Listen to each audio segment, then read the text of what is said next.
Starscream, Lord Starscream, High Chancellor of the refulgent Cybertronian dynasty, Emperor Perpetua, and Defender of the Realm.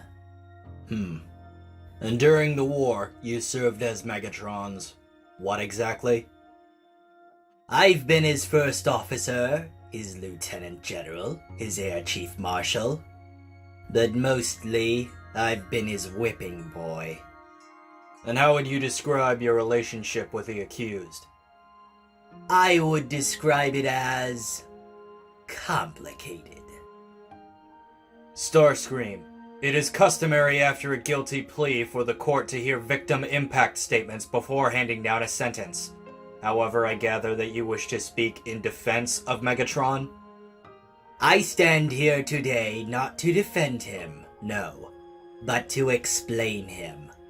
I know him intimately, and I know that his pride will stop him speaking out. Like many here today, I was seduced by Megatron's rhetoric. Young, naive, and struggling to find my way in a world disfigured by class apartheid and senatorial piety, I was entranced by his plans for the future. He described a better society, an outward-looking society, a society unafraid to stare down the anti-mechanical prejudice that was sweeping across the galaxy. Then, as now, I was proud. Proud of my planet, proud of its people. I was determined to— Objection! Witness is grandstanding. Sustained. Today is not about you, Starscream. The crimes to which Megatron has readily confessed beggar belief. In their breadth and scope and scale, they are unparalleled.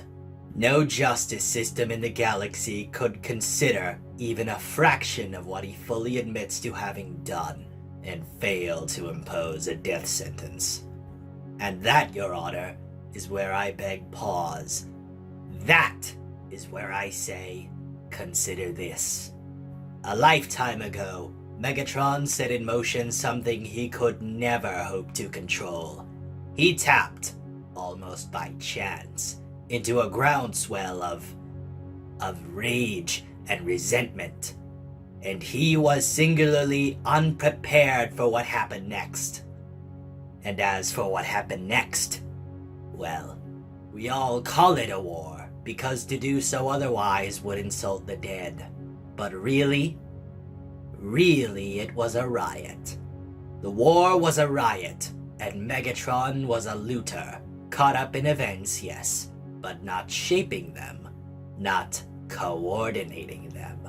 A stronger person, a braver person, someone with an ounce of strategic acumen would have prevented the revolution from descending into chaos.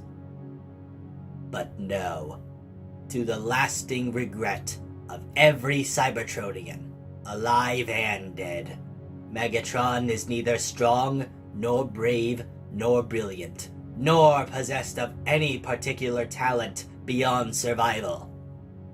Throughout the war, he was assailed by aides and confidants who pulled him in all directions and, yes, I include myself in that number. More than once I urged him, I begged him to consider a ceasefire, and was punished for it. Like I said, whipping boy.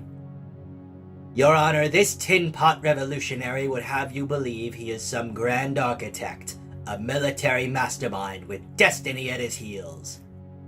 In truth, he was sidelined long ago, sequestered so that more accomplished monsters, heavyweights like Shockwave and Scorponok, could use this planet as a canvas for their own dark designs.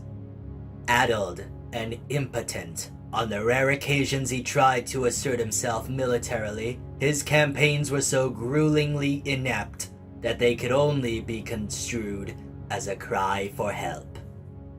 His grand experiment, peace through tyranny, was always doomed to failure, even if some of us, the pragmatists and peacemakers realized it too late. Am I here to defend him? No. Never. But as the chosen leader of the Cybertronian race, as someone who must embody fairness and decency, I cannot in good conscience say anything that would speed someone to their death. 4 million years ago, Megatron set out to make our world a better place.